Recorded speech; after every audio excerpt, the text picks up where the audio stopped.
Mr. What presents today from the San Francisco Conservatory of Music, David Garner and Mark Hernandez. David and Mark, we got to interact recently with a brand new piece that David has musically composed and Mark has written. Mary Pleasant at Land's End, a piece about San Francisco in the Barbary Coast days, 1880s, that touches on the gold rush, the Underground Railroad, and so many themes that are so important to our culture. Let's first have you guys introduce yourselves. David, tell us a little bit more about your background, what you've been up to, and what has led to this particular piece, which I believe is your very first. Full opera, yeah. I'm David Garner. I'm a composer. I teach composition, chamber music, and theory at the San Francisco Conservatory of Music. I've been there for quite a while, for 38 years. I first came across Mary Pleasant in 1988, and she's been rattling around the back of my brain since then. I'm very, very happy to have finally been able to realize this great work about the mother of civil rights in California. I'm very lucky to have Mark as my librettist. He has reworked the libretto from rather, how shall I say, humble beginnings in the 1990s through three other iterations of libretti, and his is the fourth iteration of the libretto. It's a fantastic piece, lots of action, lots of historical accuracy and excitement. This city was unbelievable during the course of the latter half of the 19th century. And we've come very, very close to capturing its essence, in my opinion.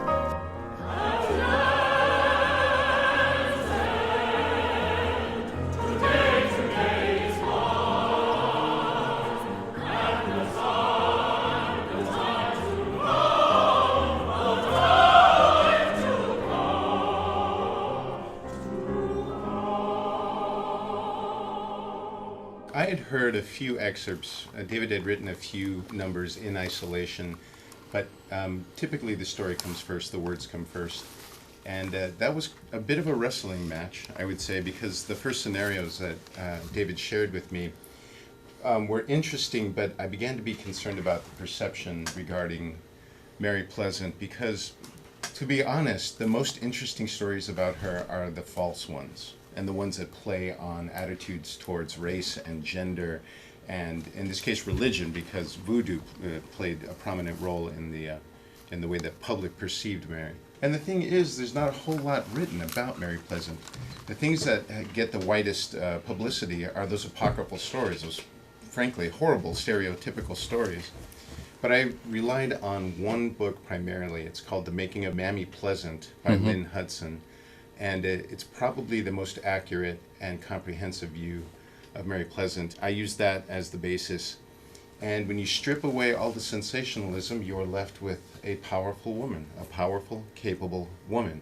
So the challenge then becomes, how do you make this interesting on stage? Because the apocryphal stories have got a lot of sensationalism. They're very juicy. They're very provocative. But when you look at who she was, probably was, she's a strong, capable, competent business person. She just happened to be a woman and black. And at the time, that was not the prevailing face of power.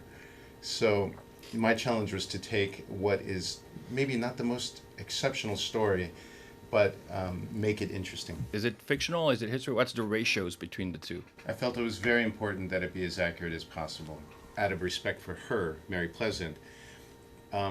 I would say about half of everything uttered by Mary Pleasant, the character in this opera, are direct quotes or minor adjustments to accommodate the music.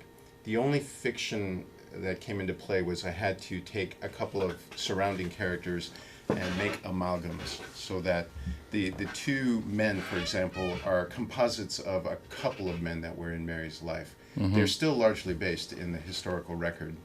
But as for Mary herself, I think it's as accurate as I could communicate in an evening. Yeah, he did a brilliant job, really, Mark did. And have you written librettos such as this before? Is it also a first? Unencumbered by the thought process, I would say. I have I've written shows for children through the San Francisco Opera Guild, And I've written prose. I co-authored a book with Lotfi Mansouri, who was a famous opera impresario, and I ghost wrote sections of another book. So I have a lot of experience in that way. But I'll tell you, my main experience is what I would call the School of Hard Knocks. I've sung a ton of new operas. I've been there through the painstaking process of putting it together, and it's brought me up close and personal with pitfalls, traps. I think it's a lot of libretti that get written today are, they miss some of that romantic element that makes opera speak to me. I'm a romantic at heart, I guess you would say. And I wanted moments of breadth, I wanted beauty, I wanted very pure human interaction. And then because it's an opera, I wanted big moments. And there's a moment in Act 2 where everybody's singing and everybody's playing. It's a all wall of sound. 32 people, yep. And that's opera, baby.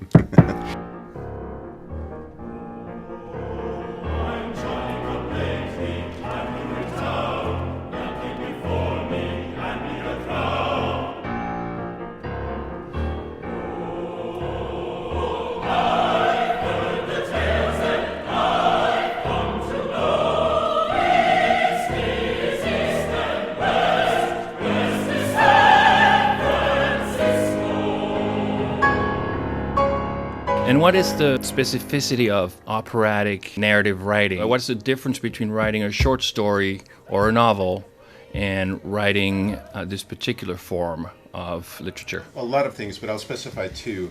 Number one, you have a concentration of action. Things have to happen rather quickly.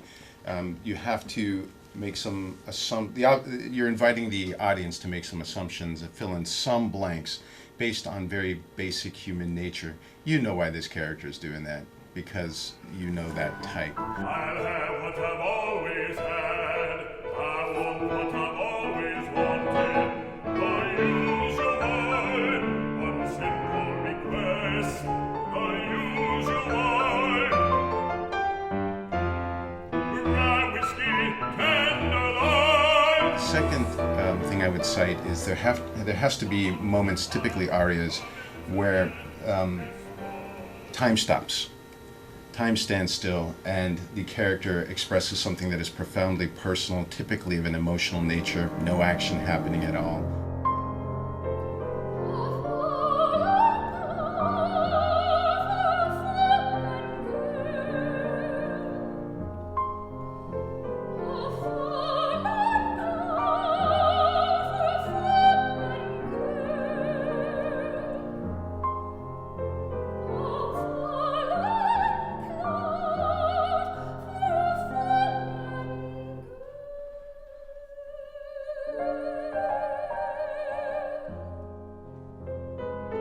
And then the one thing, and this is where David's job is paramount. The composer is always the more important partner for obvious reasons, but the one that people don't readily get is that the music tells things about what the character is feeling that the words don't. Sometimes it's contrary. The character could be saying something happy, but the music, if the music at that point is dark, you realize all is not well. And David, there are themes in there that are easily identifiable, like the Voodoo part when Mary opens up with her incantations. What other inspirations are present in the musical themes, and how did you, for instance, materialize in sound the Barbary Coast? That's a great question. Let me address the Voodoo aspect first. The first couple of iterations of this opera were very predictable and very dark and very Gothic and very stereotypical. And what I have done with the beautiful Caribbean and Haitian tradition of Santeria and Voodoo is use the traditional drumming patterns as leitmotifs and backing for the four major characters, so that what Mark was talking about before, if there is a disparity between what the character is thinking and what the music is actually depicting, then that disparity is brought out in the leitmotifs of the vita drumming. The orchestration of this is necessarily pretty complicated. I need a lot of percussion, and there's a lot of ostinato, and that brings me to your question. How I depicted the Barbary Coast was in basically two different ways. The first way is that San Francisco then, as now, is a cauldron of great diversity. And my musical background is likewise of great diversity. I'm a trained classical pianist and cellist, but I also played the blues for 15 years. I was in various jazz rock fusion bands, one called Steam Piano and the other called the Mike White Band. Don't worry, they're not online that I know of. Don't bother Googling them. It was a long time ago. That was in San Francisco, those bands? No, that was in Portland, Oregon. So my background being as eclectic as it was, you will hear eclecticism in the music of the opera, very much like San Francisco was and is now. The second aspect that I brought to bear on the Barbary Coast was actually using several popular songs that were very popular in San Francisco in the 1870s and 1880s. And those songs back a couple of scenes in Mary Pleasant's boarding house on Washington Street in San Francisco. So between those two worlds, those two sound worlds, I hope, I'm fairly confident I've captured what San Francisco was like back then. Now is a good time to seek into one of our samples from the show. This was in April as the opera was still being developed. This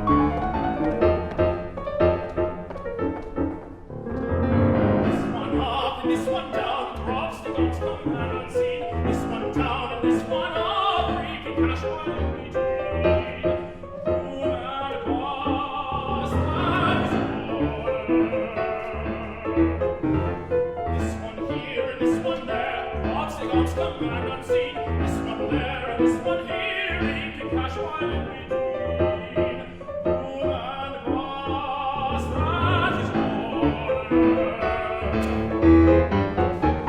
What did we just see there? That was a fantastic tenor, Mike Jankowsky, who I'm very, very happy to have done not only last April, but also the full musical workshop that we just had in January.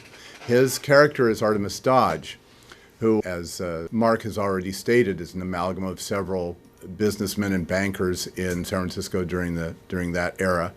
He's singing about power, and in the background, that particular rhythm that you hear in the piano is what I was speaking about earlier, one of the voodoo spirits that is representative in leitmotif and in the orchestration of that character. So whenever that character is on stage, and even when that character is being referenced by other characters and is not on stage, that particular kind of rhythm is always in the orchestration. Mark, tell us a little bit more about the historical inspiration for this, and where are we at in the San Francisco of the time when this scene happens? Artemis Dodge is a very thinly veiled version of William Sharon, who was the person that Mary Pleasant took on. He was a senator? Mm-hmm. Right, senator, and one of the most powerful figures in San Francisco.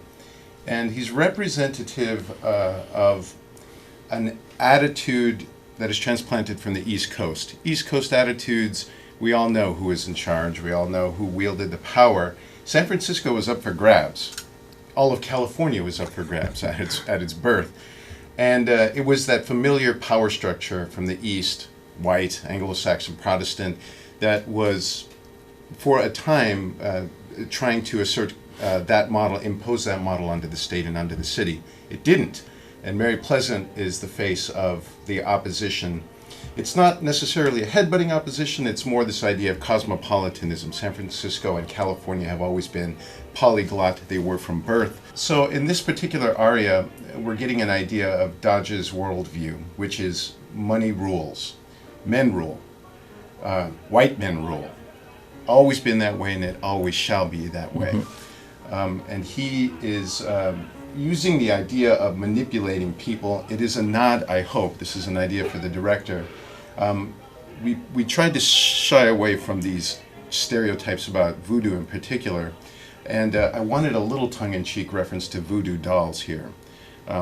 His scene takes place in the lobby of the Palace Hotel. There are guests' objects around, and I envision him playing with the dolls of some daughter of one of the guests. It's a turning around of that stereotype. It's not this mythical voodoo priestess sticking pins in a doll. It is the familiar face of power manipulating people like dolls. Mm-hmm. So that's what this is. We get an idea of his worldview, and he fetishizes power. It's more important to him than eating, drinking, or carnal acts. And that's what we're seeing. And Mary Pleasant, how did her first transition years develop when she got from Louisiana to San Francisco and became that person of power and wealth? She basically came not from Louisiana directly, but from the East Coast before she came to San Francisco, and she worked the slave underground. By the time that she did get to San Francisco, she was already a force to be reckoned with. A woman of means, very, very unusual at this time. Her business was, how did she get to wealth? She inherited it a bit from one of her husbands, and she used that as seed money. San Francisco was a city dominated by men. She probably borrowed from a model that she learned from Marie Laveau in New Orleans, where she provided for what the city needed, and there just happened to be money in that. Providing boarding houses, laundry. It's true. We put this in the opera. She gets off the boat, and men are so desperate for someone to mother them, to provide for their needs, that she was offered $500 a month, fresh off the boat. Already her reputation had preceded her, and this brought her yet more wealth. She was one of the most well-known figures of the time, and it was only butting heads with the figure of William Sharon / Artemis Dodge that caused her to slide into to become ignominious and ultimately to be forgotten. I see. So here's quite a different representation of the scope of the piece. From nothing to all in the blink of an eye, San Francisco, the ancient city. Just add gold.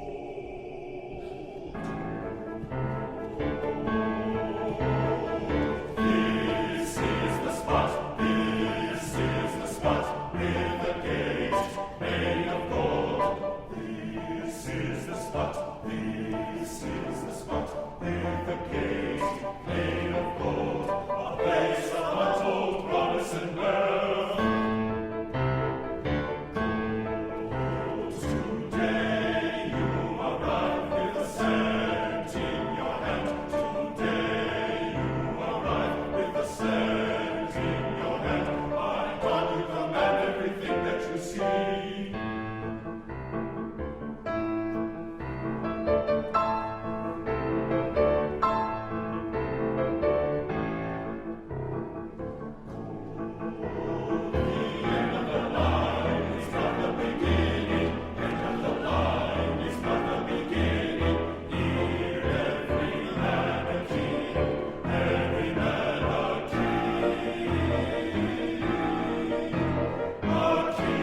In the studio, David Garner and Mark Hernandez, composer and librettist of this great opera. So how can people tune in to the show? What are the perspectives? The opera Mary Pleasant at Land's End, you can Google that for sure, is between the musical workshop, which we just had in January, and the full first-run production.